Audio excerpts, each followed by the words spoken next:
ഇന്ത്യയുടെ ഓപ്പറേഷൻ സിന്ദൂർ പാകിസ്ഥാന് വലിയ പ്രഹരമാണ് ഏൽപ്പിച്ചത്. പിന്നാലെ ആഭ്യന്തര സംഘർഷം പാകിസ്ഥാന് വലിയ തലവേദനയാകുന്നു. പെഷവാറിലെ അസംബ്ലി ചൗക്കിൽ പാകിസ്ഥാൻ പീപ്പിൾസ് പാർട്ടിയുടെ പ്രതിഷേധ പ്രകടനത്തിന് നേരെ പോലീസ് കണ്ണീർ വാതകം പ്രയോഗിച്ചു. അഴിമതിക്കും തൊഴിലില്ലായ്മയ്ക്കുമെതിരെയാണ് PPPയുടെ പ്രതിഷേധം.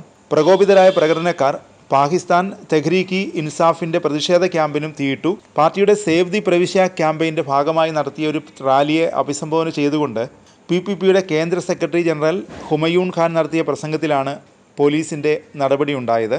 പ്രതിഷേധക്കാരെ പിരിച്ചുവിടാനായി പോലീസ് കണ്ണീർ വാതകം പ്രയോഗിച്ചു. സംഘർഷത്തിനിടെയാണ് PPP പ്രവർത്തകർ മുൻ പ്രധാനമന്ത്രി ഇമ്രാൻഖാൻ്റെ മോചനം ആവശ്യപ്പെട്ടുകൊണ്ടുള്ള PTIയുടെ പ്രതിഷേധ ക്യാമ്പ് കത്തിച്ചത്.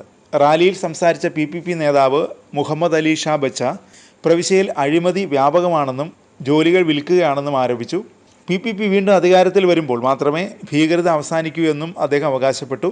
ഇന്ത്യക്ക് ഉചിതമായ പ്രതികരണം നൽകുന്നതിൽ ബിലാവൽ പ്രധാന പങ്ക് വഹിച്ചിട്ടുണ്ടെന്നും PPP നേതാവ് പറഞ്ഞു. പെഷവാറിൽ നടന്ന റാലിക്കിടെ PPP പ്രവർത്തകർക്കെതിരായ പോലീസ് നടപടിയെ Pakistan Peoples Party chairman Bilawal Bhutto Zardari ശക്തമായി അപലപിച്ചു. സർക്കാർ സമാധാനപരമായ വിയോജിപ്പുകൾ അടിച്ചമർത്താനും അഴിമതി മറച്ചുവെക്കാനുള്ള ശ്രമത്തിലാണെന്നും ബിലാവൽ ആരോപണം ഉന്നയിച്ചു.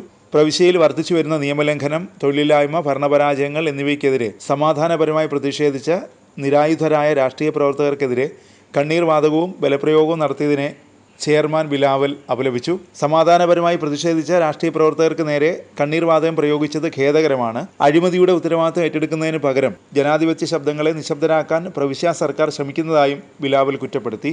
അത്തരം തന്ത്രങ്ങൾ PPPയെ പിന്തിരിപ്പിക്കലെന്ന് അദ്ദേഹം പറഞ്ഞു. ഇത്തരം തരംതാണ തന്ത്രങ്ങളെ ഞങ്ങൾ ഭയപ്പെടുന്നില്ല.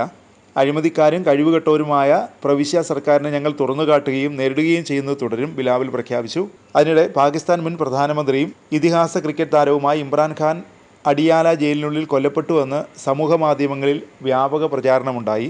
ഇമ്രാനെ പാക് രഹസ്യാന്വേഷണ ഏജൻസി ISI വധിച്ചു എന്ന തരത്തിലാണ് അഭ്യൂഹം പരന്നത്. എന്നാൽ പ്രചരിക്കുന്ന വാർത്തകൾ വ്യാജമാണെന്നും ഇമ്രാൻ സുരക്ഷിതനാണെന്നും പാക് മാധ്യമങ്ങൾ അവകാശപ്പെട്ടു. ഇന്ത്യൻ ട്രോളർമാർ സമൂഹ മാധ്യമങ്ങളിലൂടെ വ്യാജ പ്രചാരണങ്ങൾ നടത്തുകയാണെന്ന ആരോപണവും പാക് മാധ്യമങ്ങൾ ഉന്നയിച്ചു. ജയിലിനുള്ളിൽ വെച്ച് ISI ഇമ്രാനെ വിഷം നൽകി കൊലപ്പെടുത്തിയെന്ന അഭ്യൂഹമാണ് പരന്നത്.